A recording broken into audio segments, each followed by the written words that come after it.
If you can dream it, you can wear it. A new shop in town is taking a twist on traditional t-shirts and putting you in charge. And how many local restaurants do you think you can eat at in 1 week? Well, if your answer is over 40, you're in luck. Toledo is putting everything on the plate in this year's Restaurant Week. Plus, midterms are right around the corner and a new energy drink is on the menu just in time for those late night study sessions.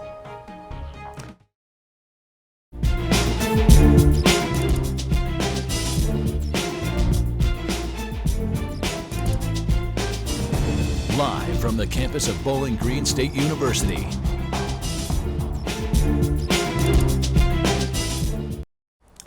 Welcome into BG Weekly on BG24. I'm Sierra Geronimo. Now, Ohioans can vote early in person for the 2024 primary election. And I'm Claire Mitchell. The main topic voters are deciding on here are the Democratic or Republican candidates for that 2024 presidential election, as well as some local seats and other issues. Now, if you're voting in person, make sure to have a valid ID when you go to your local county board of elections. For Wood County, that's on One Courthouse Square near the intersection of North Summit and Pike Street. If you're voting by mail, on the other hand, you must request an absentee ballot by March 12th. The deadline to register to vote in the primary has since passed, but to vote in the general election, you have to be registered by October 7th.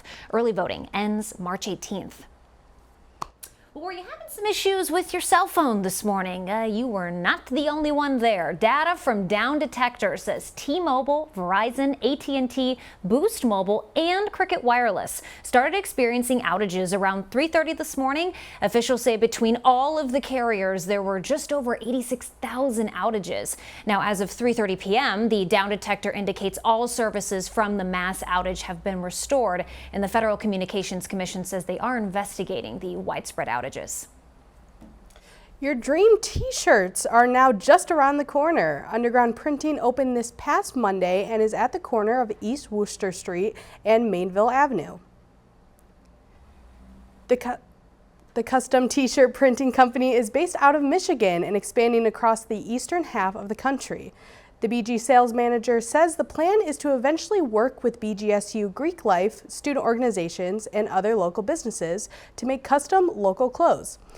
At the store, you can choose from pre-made designs or bring your own. The sales manager says all custom clothes should be ready within 10 days of ordering. Underground Printing is open Monday through Friday from 9 a.m. to 5 p.m. Well, all adventures must come to an end. A tavern popular with local gamers here in Bowling Green is closing soon. If you've driven up North Main Street, you may recognize this Celtic-themed brewery. Astir Brewing opened 5 years ago, several months before the COVID-19 pandemic. The manager of Astir says the brewery will be closing its doors, but not for financial reasons.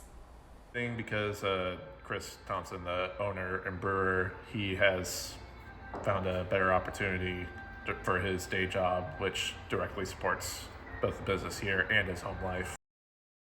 The manager also says the closing is bittersweet for both himself and the community, but the manager also went on to say if Astir reopens in the future, it would likely be in a new location. Get ready to fill your belly. Local Toledo restaurants are hoping to bring you inside with lower menu prices and unique eats, with a portion of the proceeds going back to the community. I traveled to check out how 2 restaurants are preparing for the week. From coffee and cocktails to pizza and wine, Toledo's got your best places to dine. Restaurant Week kicks off Monday, and Plate 21 is among the 47 participating restaurants.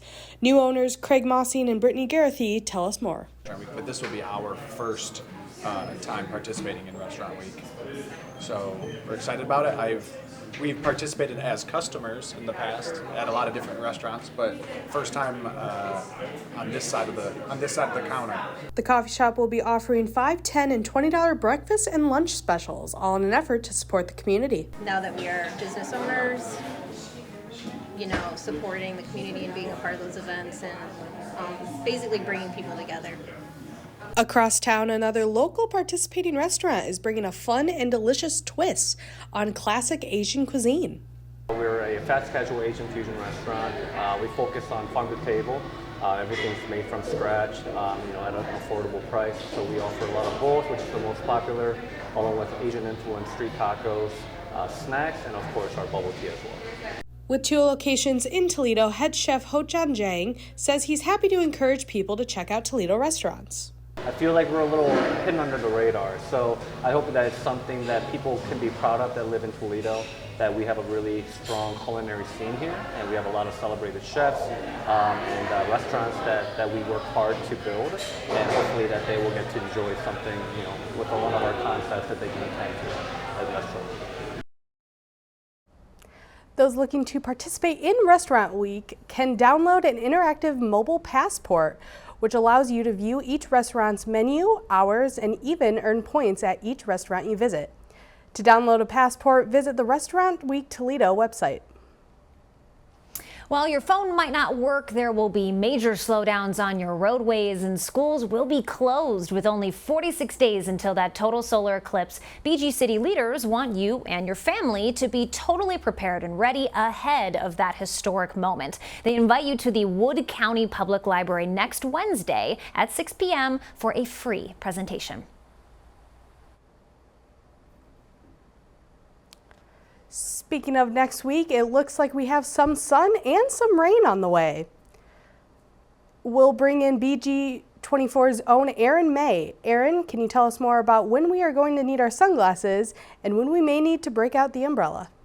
Yeah, Sierra, I'd say today is probably the best day to be able to break out the umbrella, as we've been getting some much needed rain over the Toledo metropolitan area. However, we've been seeing a lot of sunshine and warm weather as of late. You can see a nice, beautiful, pretty breezy day out behind me. That's not really been the case today, but it has been the case for, I'd say, a solid majority of the past week or so. Today we've been seeing quite a bit of rain. As I stated, it has been pretty dry as of late, so we're getting some of that much needed rain. It's still fairly warm out, almost spring-like, but it's still going to drop down near freezing. So it's going to be breezy, but not bad. You can actually use an umbrella without getting Mary Poppins to Buffalo, so that is a positive. Looking into tomorrow, we're going to be seeing a slight drop off in our temperatures, but we're going to be seeing a bit more sun, about 47 degrees. And once again, we're going to have some pretty light winds for Bowling Green standards, which I know I certainly appreciate. As you look on ahead to the rest of the week, we are going to eventually see a cold front move Friday night into Saturday. We're going to get cold fronted. We're going to have a high back closer to normal, a little bit chillier than normal. But really, we're seeing a lot of temperatures well above normal. I mean, warm even for late March, early April. On Tuesday and Wednesday, I won't be surprised if we see our first thunderstorms or 2. So if you're into thunderstorms, it is going to be an absolutely fantastic start to the end of the week, Sierra. So enjoy the weather while you can.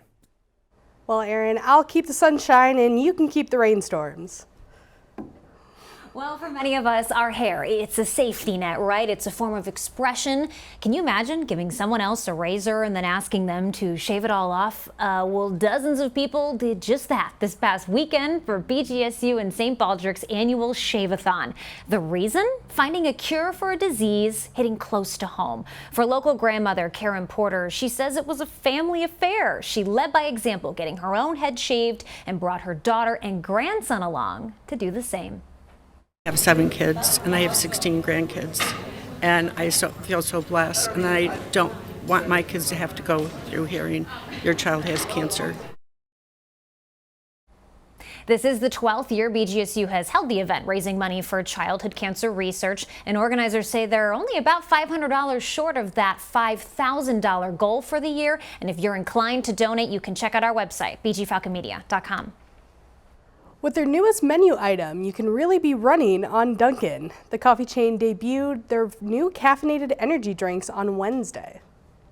Duncan says that Sparked Energy is an energy drink with vitamins and minerals and a kick of caffeine. According to nutrition information on their website, a large drink has about 190 milligrams of caffeine. That's about half the FDA's recommended daily caffeine consumption for an adult. Both the Perrysburg and Bowling Green Duncan locations are serving the energy drinks. That is calling my name. All right, keeping the momentum for this next story, officials say senior year of high school. It's when most students are preparing to go to college, right? However, one student athlete crossed that finish line a little early, giving up part of her senior year to go and play college ball. And BG24 reporter Jenna de Blasi has those details. Typically, upcoming college softball athletes join their team in August. But for BGSU freshman Taylor Rothenbuehler, her collegiate journey started early, right here at Missouri Field. BGSU's infielder Taylor Rothenbuehler's senior year of high school was unlike most due to graduating early this past December. I started taking CCP classes last year, so last spring, and then in the fall I took my last 3 classes all through CCP. After deciding to hone in on softball, picking the right university was an easy decision. I really like the home feel on campus. Like, it's just like you step on campus and everyone's just super nice and it's just home. After 17 years old, the transition to collegiate athletics was an adjustment. The toughest thing was trying to figure out a balance, like an academic versus academics and sports, and that balance was definitely harder for me. But it just so happens that Taylor's mom, Candace Fenton-Bachbrader, is BGSU's head softball coach. Jumping on a team that's been together for a couple months and already training at a certain type of level was a big transition for her. But she's done a great job with her classes and really stepping in and doing everything she needs for what the team needs right now. Coach Fenton-Bachbrader played softball at BGSU in 2000, so being able to coach her daughter has come full circle. It's kind of surreal. She's wearing my former number. I was number 3 and she also was number 3. It wasn't anything that we really thought about through the years of travel ball and all the training. Softball's always been a part of our life. And now it just worked out perfectly. It fell into place. She's always traveled with me and all of her travel ball experiences, and she travels when I'm recruiting. So it just continues kind of the legacy that we started when she was about 10 years old. On Friday, Taylor and the BGSU softball team will make their season debut in South Carolina. Well, we're family, so if we say Falcon Fam, that makes sense with the theme. Nice. Nice. All right, ready? Falcon Fam. And Bowling Green Hockey is honoring a legendary team this Saturday, 40 years after their title-winning season. Yeah, very exciting. We'll have all the details about the 1984 hockey team, one of BGSU's most historic teams, after the break. Plus a BG assistant coach working this way to compete in one of the highest levels of basketball and his experience representing his native country.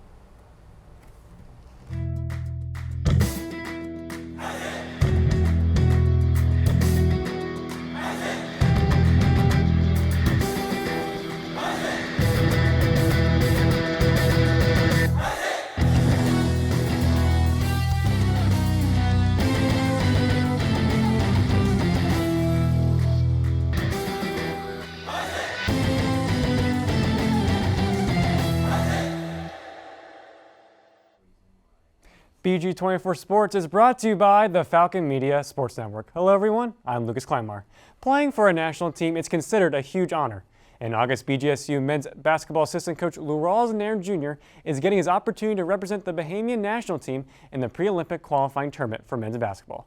Falcon Media Sports Network's Henry Costco sat down with Nairn Jr. to learn more. Bowling Green assistant coach Laurel Nairn Jr. has been helping to lead the Falcon squad to an outstanding 16-5 record in just the first season under Todd Simon. But this isn't the only team he's been helping in the past year. Nairn is also a member of the Bahamian national basketball team, where he plays alongside star talent like former first-round pick DeAndre Ayton and established NBA veterans Eric Gordon and Buddy Hield. Myself and Holden Ruck sat down with the coach to talk about the experience and what it's meant to him. Well, I think it's special just being able to first represent my country. It's an amazing feeling to honor your country in that way. Only 12 players on that team, so it's a pretty big deal. But to play with guys like DeAndre Ayton, Buddy Hield, Eric Gordon, just to name a few, and a lot of other professional players that play overseas, it helped me actually become a better coach because I can take stories from those guys and tell our guys that this is what you got to do. This is how they operate. And you want to get to where they're going, and so this is what you need to do to operate at that level. So it was a special deal. Nairn is entering his 4th year as a member of the national team, as well as his 3rd year as an assistant coach in Division I basketball, where he uses his experience in the modern game to make him stand out from most assistant coaches. I mean, I've been a point guard all my life. You know, my game, even when I was a player, was more so a floor general. And that's kind of the same thing. I'm a coach on the floor general.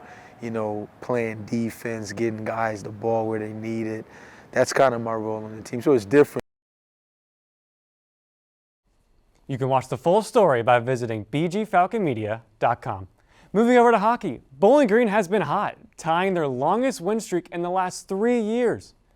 The Falcons defeated the St. Thomas Tommies this past weekend in a 2-game series, winning the first game in a shootout and the second 3-1 against the top team in the CCHA. Bowling Green extends their win streak to 6, moving up 5 places to second in the CCHA standings with 4 games remaining.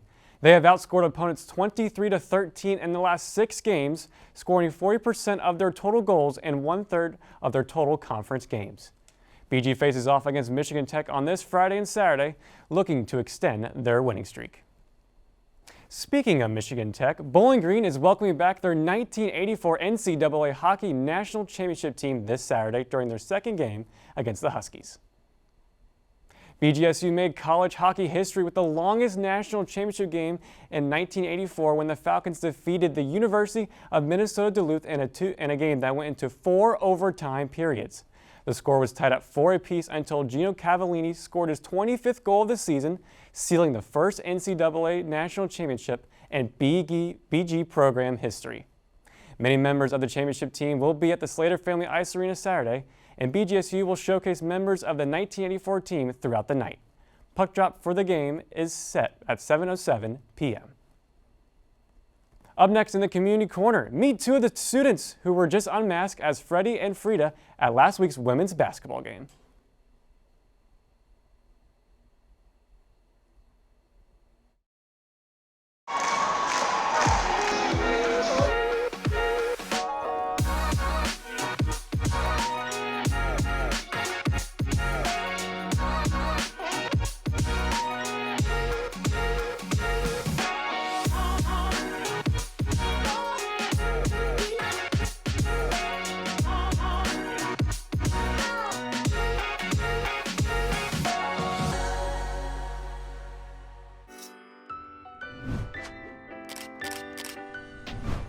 Hi, and welcome to Community Corner, where we sit down with interesting people in the BG community.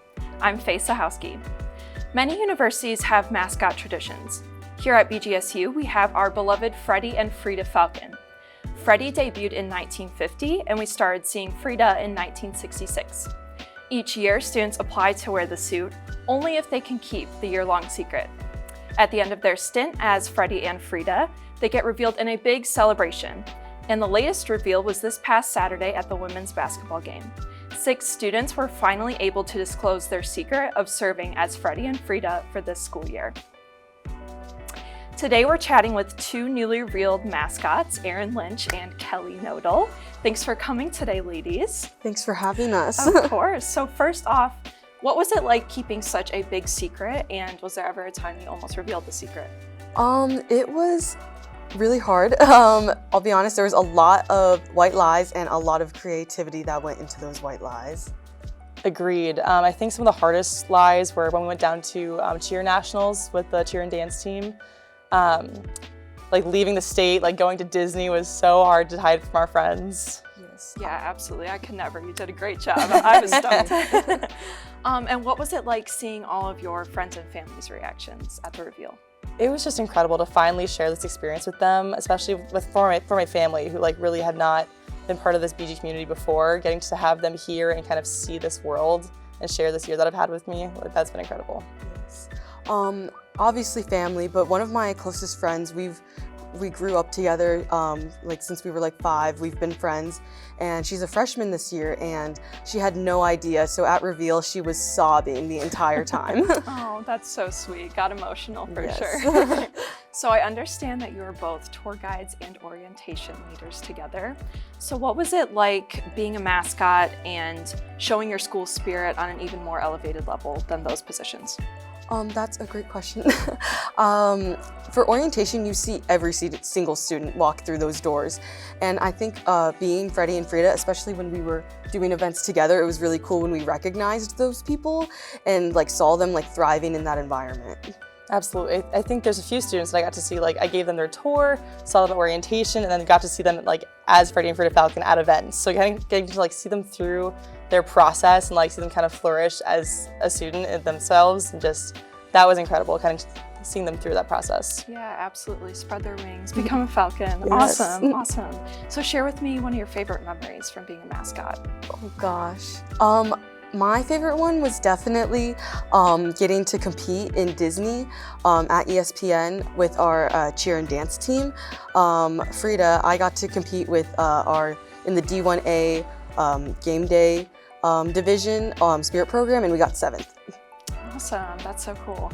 I think for me, it's really easy to kind of point out those like big moments as some of the highlights. I got to go down for the bowl game, which was awesome, and getting, of course, to go to Disney with all my friends. But I think those small moments, like those interactions with students on campus and at like sports, and getting to just like see and interact with people, that was my favorite thing by far. Yeah, absolutely. So many cool experiences you got to partake in. Very cool. So this Friday is the deadline to apply to be next year's Freddie and Frida. What would you say to students that are interested in applying, maybe encourage them? I think for me, even if you're considering it, just apply and figure it out later. That's what I did, and here I am now, and I'm so, so glad that I did. Yes. I would say that this is a once-in-a-life opportunity, and you never get this time back.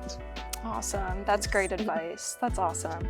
Applications to be the next Freddie or Frida for the upcoming school year are due this Friday at 11:59 p.m. If you're interested in applying or looking for more information, you can find a link on the BGSU Birds Instagram page. Stay tuned for details on a historic logo change after the break.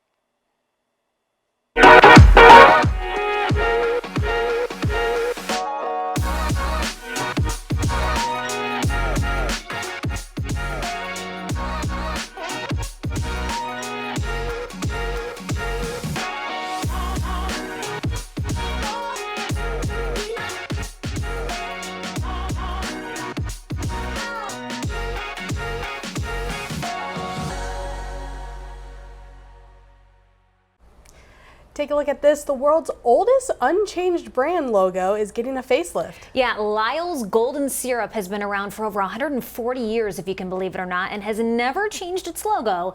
That is until now, of course. The original logo on the left shows a lion's carcass surrounded by bees, and the phrase, "out of the strong came forth sweetness," a nod to the Old Testament story of Samson. This new logo, on the other hand, on the right, features a more animated lion and one bee. The company said it's meant to appeal to a 21st century audience. The old logo will still be used on Lyle's classic Golden Syrup tin, but everything else will have that new logo.